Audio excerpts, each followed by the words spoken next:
Oui, alors voilà. Alors, évidemment, la tentation, j'ai malheureusement cédé, c'était de s'occuper un peu des choses court terme. Entre les affaires du Japon, de la France et de l'Alliance et du reste, je ne vous dis pas la période que j'ai traversée. Mais bon, ce qu'il fallait, c'était ne pas tomber dans le piège définitif, c'est-à-dire ne s'occuper que de cela. Et je m'étais dit, parce que j'en avais la conviction profonde que, au fond, le redressement, c'est-à-dire moral et économique d'une entreprise, passait par autre chose que le court terme, même s'il était relativement lourd. Et donc je pense qu'à ce moment-là, malgré toutes les circonstances que je viens un peu de décrire, je trouvais important de mettre en œuvre, en tous les cas, mes convictions et ce que j'avais écrit de ces convictions, c'est doter l'entreprise d'une raison d'être. Vous allez me dire, c'est cocasse, mais elle n'en avait pas. Alors dire que Renault n'avait pas de raison d'être, c'est tout de même gênant. Et donc on a fait cela. Et voyez-vous, pendant 1 an et demi, presque 2 ans, on a fait travailler les équipes du groupe dans le monde entier, malgré les difficultés du moment, malgré la crise, malgré les problèmes, enfin bref. Et on a trouvé pendant cette 1 an et demi un écho extraordinaire dans les équipes sur ce travail. Ce que j'avais connu d'ailleurs autrefois chez Michelin, quand on avait mis en œuvre la raison d'être. À l'époque, j'avais mis 3 ans à la rédiger.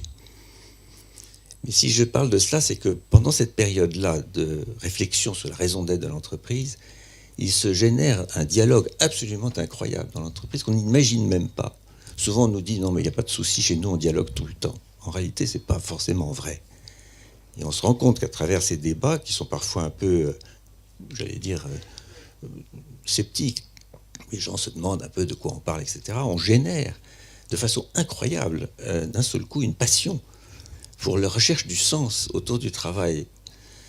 Et la raison d'être finit par créer une forme d'engagement général et de ciment à l'intérieur de l'entreprise. C'est pour ça que c'est tellement important. C'est pour ça qu'on en avait parlé avec Nicolas Notin et c'est pour ça que c'est rentré, j'allais dire, presque dans la loi.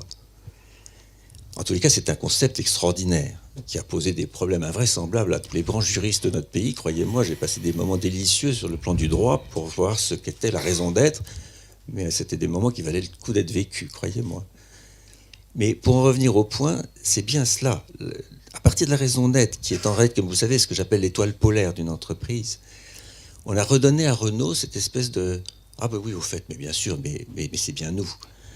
Alors évidemment, pesant de travail pour arriver à une phrase qui symbolise tout, qui dit que nous faisons battre le cœur de l'innovation pour que la mobilité nous rapproche les uns des autres, et tous les mots comptent, vous vous en doutez. Vous allez peut-être me dire 2 ans pour ça, c'est beaucoup. Croyez pas, c'était nécessaire. Et aujourd'hui, quand je vais dans les usines du groupe, même à l'étranger, je vois cette raison d'être, les gens m'en parlent, ils ne l'affichent pas nécessairement sur les murs, et surtout, je leur demande de ne pas le faire. Parce que vous savez, dans les entreprises, quand on affiche des raisons d'être et des valeurs sur les murs, en général, on ne les respecte pas. Et donc, je fais très attention à ça. Mais par contre, il faut la faire vivre. Et c'est là que les choses parfois se compliquent, mais elles sont absolument essentielles.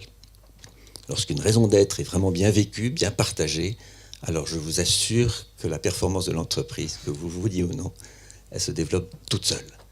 Mais pas n'importe quelle raison d'être. Et si je peux me permettre d'insister, je voudrais dire que ceux qui réfléchissent sur ce sujet-là doivent toujours avoir en tête qu'il y a dans la raison d'être plusieurs piliers qu'il ne faut jamais oublier. Le premier, c'est évidemment la question du client, la question de la technologie, la question de l'innovation. Évidemment, c'est ce qui fait vivre l'entreprise. Mais le second pilier, qui est juste aussi essentiel, qui est le pilier humain, qui est celui qui consiste à dire qu'il faut porter autant d'attention à ses collaborateurs qu'on apporte à ses clients. C'est facile à dire, c'est pas toujours facile à faire. Et lorsqu'on a créé la raison d'être de Michelin, je m'en souviens très bien, après ces 3 années absolument incroyables de débats dans le monde entier, qui faisaient que même les ouvriers chinois dans leurs usines travaillaient après les heures de travail pour la constituer. Imaginez-vous une chose pareille.